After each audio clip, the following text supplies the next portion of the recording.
ವೀಕ್ಷಕರಿಗೆ ನಮಸ್ಕಾರ. ಮಹಾಶಿವರಾತ್ರಿಯ ಆಚರಣೆಯ ಬಗ್ಗೆ ಒಂದು ವೈಜ್ಞಾನಿಕ ಕಾರಣವೂ ಇದೆ. ಹಾಗೆ ಶಿವನಿಗೆ ನಾವು ಮಹಾಶಿವರಾತ್ರಿ ಎಂದೇ ಪೂಜೆಯನ್ನು ಏಕೆ ಮಾಡಬೇಕು ಅನ್ನೋದರ ಬಗ್ಗೆ ಕೆಲವೊಂದು ನನಗೆ ಗೊತ್ತಿರುವ ಮಾಹಿತಿ ವೀಕ್ಷಕರೇ. ಮಹಾಶಿವರಾತ್ರಿಯ ಬಗ್ಗೆ ಆ ದೇವ ಮಹಾದೇವನಾಗಿರ್ತಕ್ಕಂಥ ಆ ಭೋಲಾಶಂಕರ, ಅಭಯಶಂಕರ, ಸ್ಮಶಾನ ರುದ್ರನನ್ನು ಭೂಮಿಯ ಮೇಲೆ ತನ್ನದೇ ಆದ ಆವಾಸವನ್ನು ಮೂಡಿಸಿಕೊಂಡಿರುವವನು ಹಾಗೂ ಜೀವ ಜಂತುಗಳಿಗೆ ತೊಂದರೆಯಾದರೆ ಮೊದಲೇ ಓಡಿ ಬರುವವನು. ಅವನಿಗೆ ಒಂದು ಕೃತಜ್ಞತೆಯನ್ನು ಸಲ್ಲಿಸುವ ದಿನ ಈ ಪರ್ವದಿನ ಅಂತಲೇ ಹೇಳ್ಬೋದು. ಯಾಕೆ ಇದು ಶಿವನಿಗೆ ಹಬ್ಬ?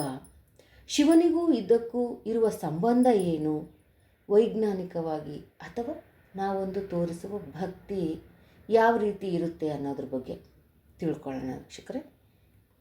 ಹಾಗೆ ಈ ಮಾನವರು, ದೇವತೆಗಳು ಮತ್ತು ದಾನವರು ಅಂದರೆ ಈ ರಾಕ್ಷಸರ ಬಗ್ಗೆ, ರಾಕ್ಷಸರು ಈ ಒಂದು ಸಮುದ್ರ ಮಂಥನ ಮಾಡ್ತಾರೆ. ಅಲ್ಲಿ ಏನಾಗುತ್ತೆ, ಮಹಾವಿಷ್ಣುವೇ ಕೂರ್ಮನ ಅವತಾರ ತಾಳಿ ಆ ಒಂದು ಮಂದಾರ ಪರ್ವತಕ್ಕೆ ಬೆನ್ನನ್ನು ಕೊಡ್ತಾನೆ ಈ ಮಹಾವಿಷ್ಣು. ಈ ಮಂದಾರ ಪರ್ವತ ಬೇರೆ ಯಾರೂ ಅಲ್ಲ, ಹಿಮವತ್ ರಾಜ ಇರ್ತಾನಲ್ಲ ಅವರ ಮಗ ಆ ಪರ್ವತ. ಅವರ ಒಂದು ಅದನ್ನೇ ಇದನ್ನು ಮಾಡ್ಕೊಳ್ತಾರೆ, ಕಡಗೋಲ್ ಥರ ಆ ಒಂದು ಪರ್ವತವನ್ನು. ವಾಸುಕಿಯ ಹಗ್ಗ ಆಗ್ತಾನೆ. ಈ ಕಡೆ ದಾನವರು, ಈ ಕಡೆ ದೇವತೆಗಳು. ಈ ಒಂದು ಸಮುದ್ರ ಮಂಥನ ಮಾಡುವಾಗ ಅನೇಕ ಕಾಮಧೇನು, ಕಲ್ಪವೃಕ್ಷ, ಮಹಾಲಕ್ಷ್ಮಿ, ವಜ್ರಗಳು, ಕೆಲವೊಂದು ಇದು ವಿಶೇಷವಾಗಿರ್ತಕ್ಕಂಥ ಮುತ್ತು ರತ್ನಗಳು ಎಲ್ಲ ಆ ಭೂಮಿಯಿಂದ ಬಂದವು. ಹಾಗೆ ಅದೆಲ್ಲದರ ಜೊತೆಗೆ ಕಾರ್ಕೋಟಕ ವಿಷ ಸಹ ಉತ್ಪತ್ತಿ ಆಯಿತು. ಆಗ ಆ ವಿಷವನ್ನು ಏನು ಮಾಡಬೇಕು? ಈಗ ಎಲ್ರಿಗೂ ತೊಂದರೆ, ಆ ವಿಷ ಬಂತು ಅಂದರೆ. ಆಗ ಆ ವಿಷವನ್ನು ನುಂಗೋದ್ರಿಂದ ನನಗೆ ಏನಾಗುತ್ತೆ ಅನ್ನೋದನ್ನು ಸಹ ಲೆಕ್ಕಿಸದೆ ಮಹಾದೇವ ಓಡಿ ಬಂದು ತನ್ನ ಕಪಾಲದಲ್ಲಿ ಆ ವಿಷವನ್ನು ಹಿಡಿದು ಕುಡಿದು ಬಿಡ್ತಾನೆ. ಆಗ ಆ ಮಹಾಮಾತೆ ಪಾರ್ವತೀ ದೇವಿ ಓಡಿ ಬಂದು ಮತ್ತೆ ಏನಾಗುತ್ತೋ ಅಂತ ಆ ಕಂಠವನ್ನು ಗಟ್ಟಿಯಾಗಿ ಹಿಡಿತಾಳೆ. ಗಂಟ್ಲನ್ನು ಒತ್ತಿ ಹಿಡಿದಾಗ ಆ ಶಿವನಿಗೆ ಅಷ್ಟಕ್ಕೆ ನಿಂತುಕೊಳ್ಳುತ್ತೆ ಅದು. ಹಾಗಾಗಿ ಅದನ್ನು ವಿಷಕಂಠ, ಅದು ನೀಲಿ ಆಗುತ್ತೆ ಆ ಜಾಗ ಮಾತ್ರ, ನೀಲಕಂಠ ಅಂತ ಕರೀತಾರೆ. ಆಗ ದೇವತೆಗಳು ಎಲ್ಲರೂ ಅವತ್ತು ಧ್ಯಾನ, ಒಂದು ಭಜನೆ ಅದೆಲ್ಲ ಮಾಡಿದ್ದರಿಂದ ಅವತ್ತು ಆ ದಿನ ಶಿವರಾತ್ರಿ ಅಂತ ಬಂತು ಸಹ ಅಂತ ಹೇಳ್ತಾರೆ. ಈ ಶಿವರಾತ್ರಿಯನ್ನು ಶಿಶಿರ ಋತು ಮಾಘ ಮಾಸದ ಚತುರ್ದಶಿ ಸಹ ಆಗಿರುತ್ತೆ. ಅವತ್ತು ಎಲ್ಲರೂ ಶಿವನನ್ನು ಧ್ಯಾನಿಸೋದ್ರಿಂದ ಆ ದಿನ ಶಿವರಾತ್ರಿ ಅಂತ ಸಹ ಆಯಿತು ಅಂತ ಹೇಳ್ತಾರೆ. ಹಾಗೆ ದಕ್ಷನ ಮಗಳಾಗಿರ್ತಕ್ಕಂಥ ದಾಕ್ಷಾಯಣಿ ಶಿವನೇ ನನ್ನ ಪತಿ ಆಗಬೇಕು, ತನ್ನ ಜೀವನ ಸಂಗಾತಿ ಮಾಡ್ಕೋಬೇಕು ಅಂತ ಆ ಒಂದು ವಿವಾಹ ಮಹೋತ್ಸವ ನಡೆದಿದ್ದೂ ಸಹ ಶಿವರಾತ್ರಿಯ ದಿನ ಅಂತ ಸಹ ಹೇಳ್ತಾರೆ. ಹಾಗೆ ಕೆಲವರು ಹೇಳೋದು ಸಾಕ್ಷಾತ್ ಪರಮೇಶ್ವರ ಹುಟ್ಟಿದ ದಿನ ಅಂತ ಸಹ ಹೇಳ್ತಾರೆ. ಇದೆಲ್ಲದರ ನಡುವೆ ಭಗೀರಥ ತನ್ನ ಪಿತೃಗಳಿಗೆ ಅಥವಾ ಪೂರ್ವಜರಿಗೆ ಮೋಕ್ಷವನ್ನು ಕರುಣಿಸಬೇಕು ಅಂತಲೇ ಆ ದೇವಲೋಕದ ಗಂಗೆಯನ್ನು ಭೂಮಿಗೆ ತರಲು ಏನು ಮಾಡ್ತಾನೆ, ಆಗ ಆ ಗಂಗಾಮಾತೆ ಹೇಳ್ತಾಳೆ, ನಾನು ಎಷ್ಟು ಪವರ್ಫುಲ್ಲು, ನನ್ನ ಆ ಒಂದು ರಭಸಕ್ಕೆ ಭೂಮಿ ತಡ್ಕೊಳ್ಳೋ ಶಕ್ತಿ ಇದೆಯಾ ಅಂತ ಕೇಳ್ತಾಳೆ. ಆಗ ಭಗೀರಥ ಆ ಸಾಕ್ಷಾತ್ ಪರಮೇಶ್ವರನ ಮೊರೆ ಹೋಗ್ತಾನೆ. ಆಗ ತಪಸ್ಸು ಮಾಡಿದಾಗ ಸಾಕ್ಷಾತ್ ಪರಮೇಶ್ವರ ತನ್ನ ಜಟೆಯನ್ನು ತೆಗೆದು ಆ ಗೋಮುಖದಲ್ಲಿ ಹೋಗಿ ನಿಂತ್ಕೊಳ್ತಾನೆ. ಈ ಕೇದಾರ್ನಾಥ್, ಬದ್ರಿನಾಥ ಅದ್ರ ಮೇಲೆ ಗೋಮುಖ ಬರುತ್ತೆ.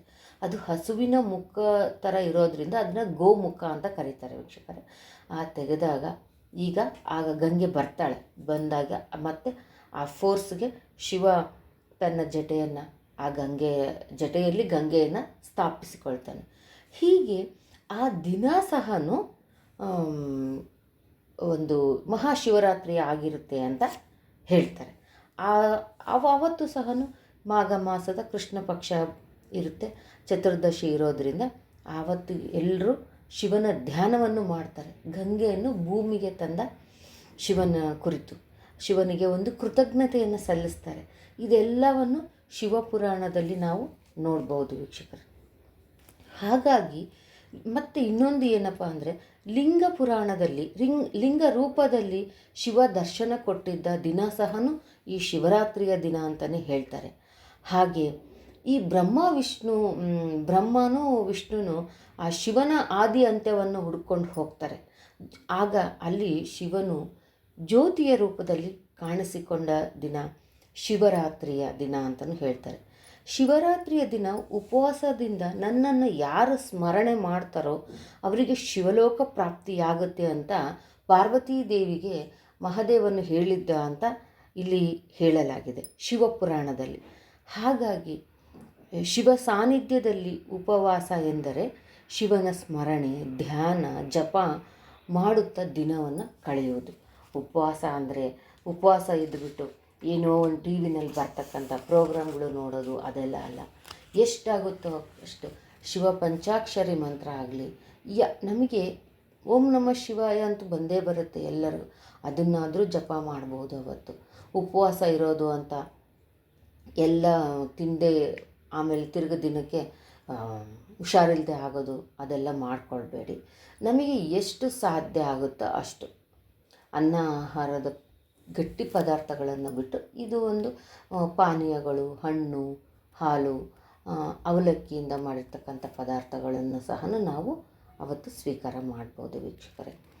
ಹಾಗೆ ಸ್ಕಂದ ಪುರಾಣದಲ್ಲಿ ಸಹ ಶಿವನ ಪೂಜೆ, ಧ್ಯಾನ, ಜಪ ಶಿವರಾತ್ರಿ ದಿನ ಹೀಗೆಲ್ಲ ಮಾಡಬೇಕು ಅಂತ ಸಹ ಹೇಳಿದ್ದಾರೆ ವೀಕ್ಷಕರೇ.